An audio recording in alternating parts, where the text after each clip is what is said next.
नमस्कार.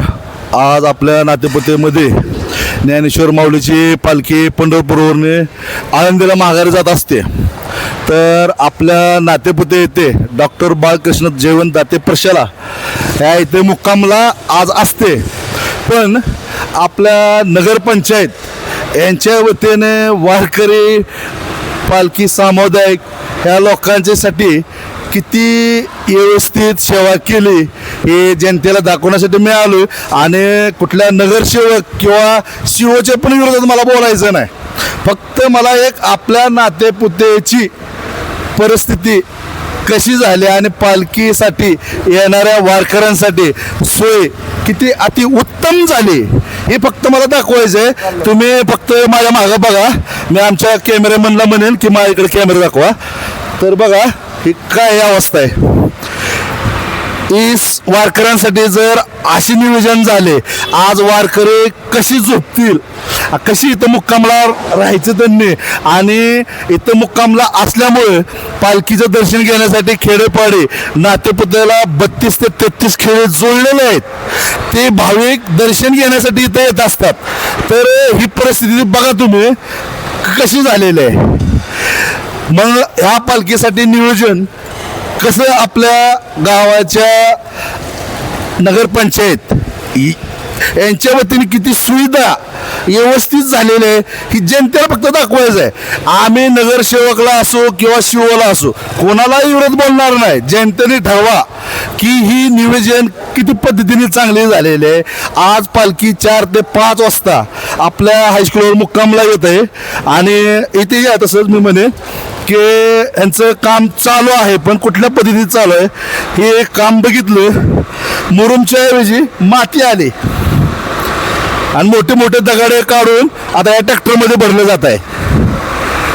तर हे मुरुमच्या ऐवजी सगळी माती आहे. माती आता पाऊस तर किरकोळच आहे. आपल्या नाशिक शहरामध्ये अलर्ट जारी केलेला आहे. त्र्यंबकेश्वरला मंदिर बंद केलेलं आहे.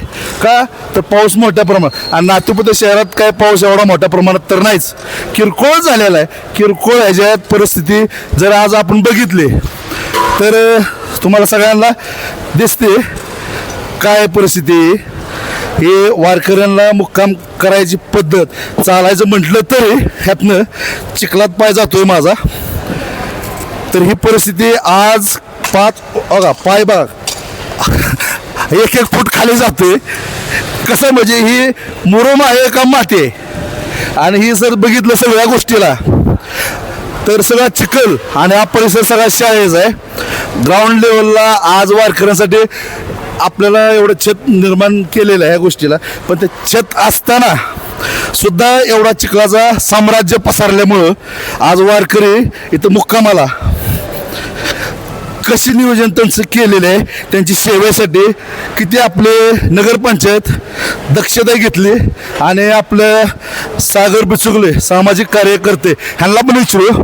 सागर भाऊ, तुम्हाला काय वाटतंय आपल्या नातेपुते नगरपंचायतच्या विषयीने की पालखी आज माघारी फिरते आणि आपल्या नातेपुते एवढं नशीब आणि भाग्य आहे की इथं मुक्काम नाही ती दुसऱ्या दिवशी पण. म्हणजे पहिला जाताना एक मुक्काम आणि माघारी आळंदीला जाताना एक मुक्काम. मग आपल्या नगरपंचायतीचे नियोजन कसं झालं कसं वाटतंय तुम्हाला? खरं तर आपल्या गावाचं खरंच नशीब आहे की जातानाही ज्ञानेश्वर महाराजांची पालखी या ठिकाणी मुक्कामी असते आणि परतीच्या प्रवासावेळेस पण या ठिकाणी ज्ञानेश्वरांची महाराजांची पालखी मुक्कामी असते.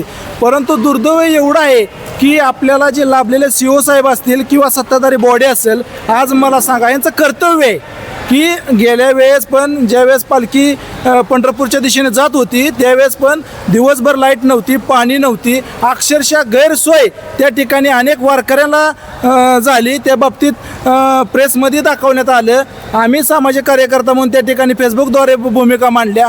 अनेक लोक नागरिक संतापले होते. आणि आजची जी अवस्था आहे अक्षरशः भयंकर अवस्था आहे. ही म्हणजे नियोजना अभावी अवस्था आहे. लक्षात घ्या, भव्य मंडप दिलेला आहे पालखीसाठी शासनाने या ठिकाणी वारकऱ्यांच्या सोयीसाठी भव्य मंडप दिलेला आहे. परंतु हे मंडप असताना सुद्धा ही जी काय चिखलाची अवस्था झालेली आहे, ही जी मुरमाच्या नावाखाली माती टाकली आहे, ही खरं तर तुम्ही कोणी नागरिक असू द्या गावातल्या आपल्या त्यांनी येऊन बघा इथं की मला सांगा जर तुम्ही मुरुम म्हणून माती टाकत असाल तर नागरिकांना त्या ठिकाणी काळाचा सामना करावा लागणार आहे. आज त्या निवाऱ्याला जी काय परतीच्या प्रवासासोबत ज्ञानेश्वरांच्या महाराजांच्या जी वारकरी आहेत, आज मला सांगा त्यांची सोय कुठं करणार आहे ते नगरचे हे आपले CO साहेब. आणि CO साहेबांचं काय झालं माहिती आहे का, अक्षरशः मनमानी कारभार चाललेला आहे CO साहेबांचा. आणि त्याला जबाबदार तेवढंच नगरसेवक पण आहेत, ज्यांनी आजपर्यंत CO साहेबाला डोक्यावर घेतला होता. परंतु नागरिकांचा जो संताप झालेला आहे, तो संताप तुम्ही बघू शकता की कशा प्रकारे या ठिकाणी जर शासन तुम्हाला भरमसाठ निधी देत असेल तर त्या ठिकाणी तुम्ही सोयी करायला, त्याची व्यवस्था करायला का कमी पडताय.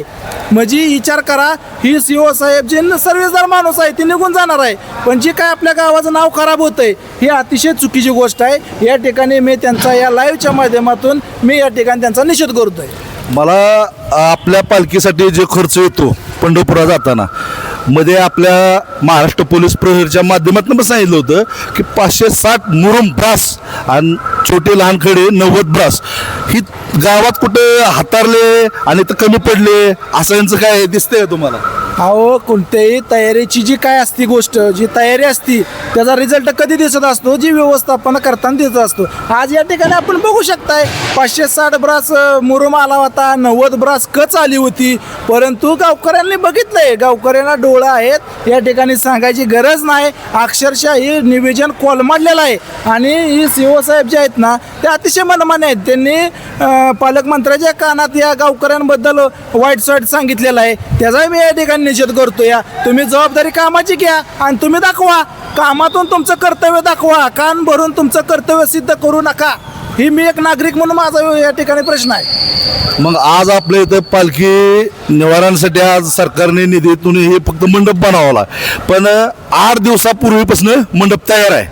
मग किरकोळ पाऊस झाला आहे. आज नाशिक शहरात अलर्ट जारी केला आहे की पाऊस मोठा होणार आहे म्हणून, पण किरकोळ पावसाचं ही परिस्थिती आहे. तर प्रत्येक प्रभागामध्ये सुद्धा खड्डे, रस्ते, गटारे, घाण कचरा ते तर पडीकच आहे, प्रत्येक जनतेला तर माहिती आहे. पण आता शोला किती जरी सांगितलं तर आपलं ऐकतील का? नाही, CO साहेबांचा मनमानी कारभार आहे. संबंध गावकऱ्याने बघितलेला आहे. तुम्ही प्रेसमधनं मांडताय रे, आम्ही स्वतः लाईव्हमधून मांडलेला आहे. CO साहेब आहे का नाही, CO साहेब मी पहिल्यापासून सांगितलेलं आहे की यांचा मनमानी कारभार जे चाललेला आहे, अतिशय 353 सारखा गुन्हा पहिल्यांदा यांनी नोंद केलेला आहे आमच्या नागरिकांवरती. आणि अक्षरशः ती एकतर्फी कारवाई झालेली आहे. आणि इतर टायमिंगला सुद्धा त्यांनी एका नागरिकाला माफी मागायला लावलेली आहे. त्याची चूक काय तर त्याने प्रश्न विचारला. अरे साहजिक आहे, आम्ही गाववाला, आम्ही नागरिक आहे. शासन तुम्हाला निधी देत आहे, तुम्ही शासनाचा नोकर आहे, आमचा नोकर आहे तुम्ही. आणि तुम्ही जर आम्हाला प्रश्न विचारत असाल ना, आम्हाला आरोपी करत असाल, ही चुकीचं आहे. आज इथली कुणी बघा, या गावात दाते प्रचल्याच्या अक्षरशः एवढा भव्य मंडप देऊन सुद्धा इथली अवस्था बघा तुम्ही. मुरुमाच्या नावाखाली अक्षरशः माती कुठनं भरून आणली काय माहीत नाही, पण अक्षरशः गलिच्छ कारभार या नगरपंचायतचा चाललेला आहे. मी अजून एकदा आपल्या कॅमेरामॅनला सांगेन की तिकडं एकदा दाखवा की त्यांचं काय कार्य चालू आहे.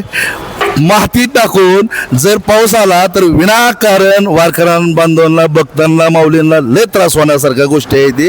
आणि दुसरी गोष्ट म्हणजे काय माहिती आहे का, आपण कुठल्या हिते नाही, फक्त एक पत्रकार माध्यमातून की एक जनतेला दाखवायचे की वारकरी भाविक येत असतात, थकून येत असतात, चालत येत असतात, त्यांना आरामाची गरज असते.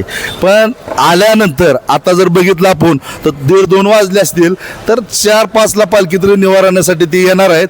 तर ही परिस्थिती आपल्या नातेपुते शहराची असं होत असेल तर महाराष्ट्रभर ह्या नातेपुते शहराची, नगरपंचायतची चर्चा काय असेल, वारकरी बंधू काय माऊली करत असतील. तर मला एकच विनंती आहे की नागरिकांनी जागृत राहावं आणि नगरपंचायत विरोधात किंवा ह्या गोष्टी मी बोलत नाही, पण आपल्या नगरपंचायतला डोळे त्यांचे उघडावे हे जनतेला महाराष्ट्र पोलीस प्रहरीच्या माध्यमातून मी सांगत आहे. नमस्कार.